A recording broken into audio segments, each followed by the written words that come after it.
বাংলাদেশে একটা আওয়াজ আছে যে আওয়াজে পাকিস্তান, আর একটা ডায়লগ আপনারা সকলেই জানেন যে বন্ধু তুই থাকতে আমার কোনো ভরসা নাই, কারণ তোর মতন বন্ধু থাকতে শত্রুরই দরকার নাই।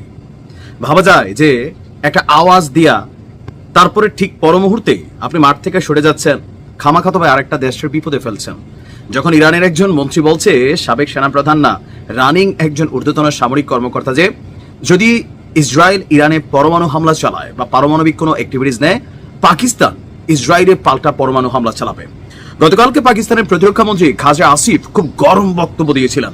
এরপরেই ইসরায়েলের একজন মন্ত্রী নেতানিয়াহুর সম্ভবত 1-1.5 বছর আগের একটা ডায়লগ কিন্তু ফেসবুকে ছাড়ছিলেন, যেখানে নেতানিয়াহু বলছিল ইরানের পরে টার্গেট হবে পাকিস্তান, আর পাকিস্তান যদি বাঁচতে চায় তাহলে পাকিস্তানের উচিত হবে লেজ গুটিয়ে নিজেদের সীমান্তে থাকা ইরানের ইস্যুতে না গলানো। ভাবা যায় ঠিক 24 ঘন্টা পর কত বড় পোল্টি দিছে এই পোল্টিবাজ পাকিস্তান। আমি আশ্চর্য হয়ে যাই যখন এই শক্তিগুলোর এক হওয়ার কথা যখন আমরা প্রশংসা করছি, দিন শেষে পাকিস্তানিদের যে কোনো ভরসা নাই। দেখেন আজকে চাঞ্চল্যকর তথ্য হচ্ছে, ইরানে ইসরায়েল পারমাণবিক হামলা করলে তার পাল্টা জবাব পাকিস্তান দেবে না। যে বক্তব্যটা পাকিস্তানকে নিয়ে আসছে সেই দাবিকে অস্বীকার করেছে পাকিস্তান। দেশটির প্রতিরক্ষা মন্ত্রী খাজা আসিফ তিনি আপনার এই দাবি উড়িয়ে দিয়েছেন। গতকালকে সামাজিক যোগাযোগ মাধ্যম এক্সে দেওয়া, আমরা এটার একটা স্ক্রিনশট দিছি আরবি ভাষায়, দেখেন এটার মতো উর্দু ভাষায়।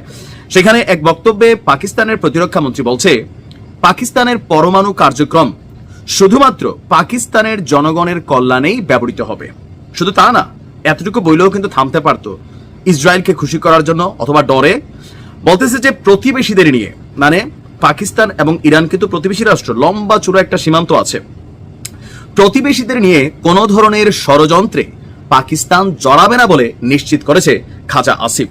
এর আগে ভারতীয় বেশ কিছু গণমাধ্যম এবং বাংলাদেশের গণমাধ্যমে আমরা কিন্তু এই নিউজটা দেখেছি, আপনারাও দেখছেন, সাধুবাদ জানিয়েছেন, এবং আমরা ওই প্রস্তাবেও সাধুবাদ জানিয়েছি যে ইরান যে দাবি করছিল যে পাকিস্তান তুরস্ক সৌদি আরবকে নিয়ে ইসলামিক আর্মি গঠন করবে, এবং আমরা বলছিলাম যে yes, this is the very right time. কারণ ইসরায়েলের যে মানচিত্র, গ্রেটার ইসরায়েল মানে বৃহত্তর ইসরায়েল, সেখানে সৌদির জমিন কানেক্টেড আছে, তুরস্ক কানেক্টেড আছে, ইরানের একাংশ কানেক্টেড আছে, পাকিস্তানও কিন্তু কানেক্টেড আছে, জর্ডান কানেক্টেড আছে, মিশর কানেক্টেড আছে, ইয়েমেন কানেক্টেড আছে, ফিলিস্তিন কানেক্টেড আছে, আরো বেশ কিছু দেশ কানেক্টেড আছে। কিন্তু এটা নিয়ে ওই রকম প্রতিক্রিয়া কেউ দেখায় নাই।